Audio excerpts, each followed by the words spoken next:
This video will demonstrate the add variables and add variable set functionality of the eCPT. The eCPT has a specific set of variables configured that can be used throughout the authoring of the protocol. Since these variables are configured in content controls, editing the variable in one location ensures that the variable will be edited in each of the variable locations where it is used.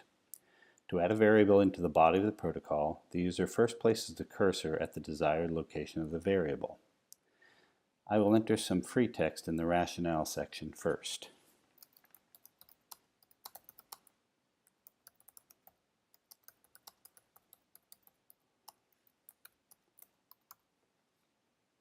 Placing the cursor, I will enter the protocol number. The author navigates to the Add Variable button on the CPT tab and clicks the down arrow to expose the drop-down list of pre-configured variables. Here I chose to insert the protocol number. The gray content control for protocol number inserts at the cursor, and I can type in the box the value for the protocol number. Once complete, the user needs to click outside of the content control to continue adding text into the section of the protocol.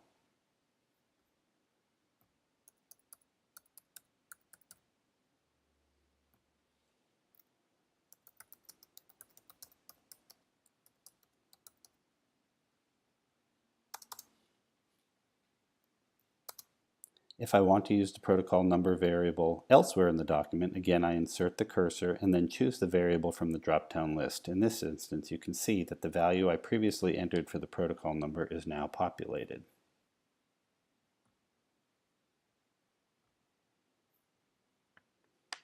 If I edit the value in this section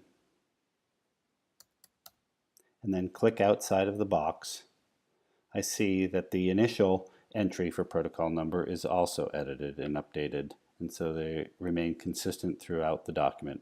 This is how to utilize the add variable functionality. Another feature of the eCPT is the add variable set. There are two specific cases where the user might need to add a series of variables. Those cases are the addition of an agency ID on the title page where there are two variables associated with the ID and a row is added by inserting the variable set. The other instance is the addition of intervention administered is in the interventions table in section 6.0 study interventions, where a column of related variables are entered. To add an agency ID, I'll first navigate to the title page. Here we see the entry for agency ID.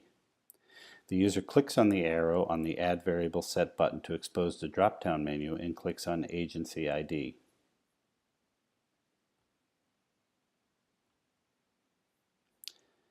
Note that a second row of entries is created in the Agency ID section. Next, I will navigate to section 6.0 Study Interventions.